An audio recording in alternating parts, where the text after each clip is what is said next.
घंटा राज्य पाग मुख्यतः भाव शुखिला रही सर्वनिम्न रात्रि तापमात्रा पहाड़िया अंचल मध्य जी उदयगिरी में पाखापाखि 5.8 डिग्री सेल्सियस रेकर्ड कर समतल अंचल मध्य फुलबाणी ठारे 7 डिग्री सेल्सियस रेकर्ड कर सुंदरगढ़ किरेई ठारे 7.7 डिग्री रात्रि तापमात्रा रेकर्ड होता बेले सेमलीगुड़ा कोरापुट में 8 डिग्री दारिंगबाड़ी में 8 डिग्री केन्दुझर 8.8 सेपरी सुंदरगढ़ 8.9 डिग्री अनुगुल में 9 डिग्री नवरंगपुर 9 डिग्री और राउल के जोटा भवानीपाट रोचे 9.5 डिग्री सेल्सियस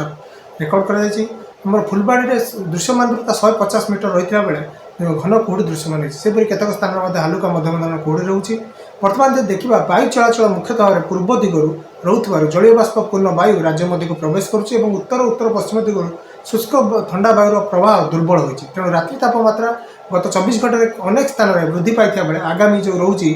24 घंटा मध्य आहरी 2 ରୁ 3 डिग्री जाए वृद्धि होवार संभावना रही कारण जो आभ्यंतर ओडिशा खास करके एक पश्चिमा निम्नचाप रेखा प्रभाव में वायु चलाचल प्रभाव में मेघुआ आकाश रही प्रभाव शीतर प्रकोप कम खास करके जो 24 घंटा मध्य 2 ରୁ 3 डिग्री कम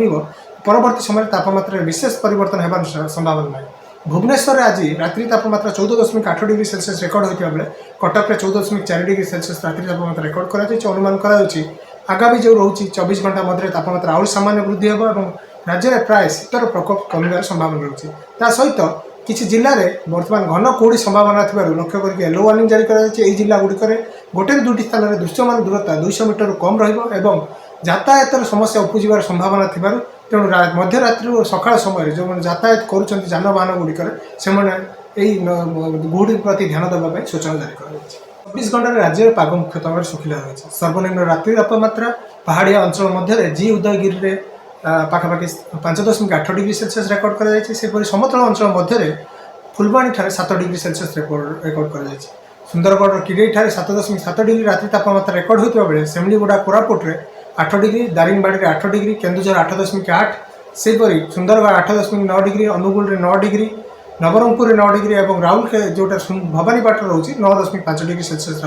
रेकर्ड कर फुलबाड़ी में दृश्यमान दूरता 150 मीटर रही बेले घन कुहुड़ी दृश्यमान होती केतक स्थान हालुका मध्यम धरण कुहुड़ी रोचे। बर्तमान जो देखा वायु चलाचल मुख्यतः भाव पूर्व दिगरू रोथुवार जलीय बाष्पपूर्ण वायु राज्य मध्य को प्रवेश करुच्ची उत्तर उत्तर पश्चिम दिगरू शुष्क ठंडा वायुर प्रवाह दुर्बल होती तेणु रात्रि तापमात्रा गत 24 घंटे अनेक स्थान में वृद्धि पाई बेले आगामी जो रोचे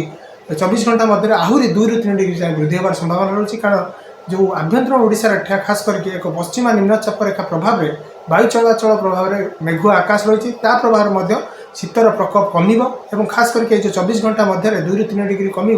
परवर्ती समय तापमात्रा विशेष परिवर्तन होवार संभावना नहीं। भुवनेश्वर आज रात्रि तापमात्रा 14.8 डिग्री सेल्सियस रेकर्ड होता बेले कटक में 14.4 डिग्री सेल्सियस रात्रि तापमात्रा रेकर्ड कर अनुमान कर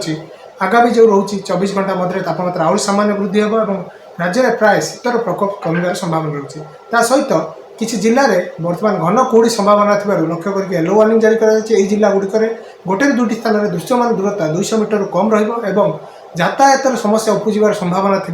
तेणु मध्यरात्रि और सकाळ समय जो यातायात कर जानवाहन गुड़िक से गुहुड़ी प्रति ध्यान देवाई सूचना जारी कर।